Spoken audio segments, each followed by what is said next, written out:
Hey, it's Jen with Let's Get Chalkin' with Jen. So today I am going to be doing our You're the Sweetest transfer from Chalk Couture, and I'm actually using one of our chalkboards that is an 18 by 24. Now all of our chalkboards at Chalk Couture are a porcelain steel magnetic chalkboard, and they all come with a 50-year warranty, which is absolutely fantastic. Now as you saw, I just went ahead and cut apart my transfer because I'm not going to be using all the pieces that this comes with, which is really great because that just means the design possibilities are absolutely endless, and you can change your designs in and out for each and every season that you want to.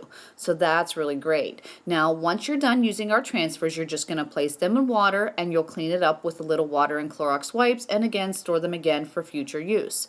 Now I'm using our Chalkology chalk paste. I'm going to be using our orchid, our elephant gray, our white, and our bubblegum.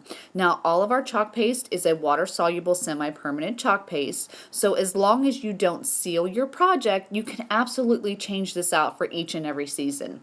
Now I think this would look really cute in anybody's kitchen. You know, maybe you know somebody that bakes or loves to bake. This would be absolutely cute in there. Also, Valentine's Day is coming up. Well, that's tomorrow, but this would be a great, cute little Valentine's Day project. But definitely this would be cute in a bakery or a restaurant. So if you'd like to learn more about Chalk Couture, please get in touch with me at chalkinwithjen.com. If you're watching this on YouTube, please make sure you subscribe below, or if you're on my Facebook page and you thought this was a cute project, please make sure you share it with your friends. I truly greatly appreciate it, and give me some hearts and likes if you think this project turned out really cute.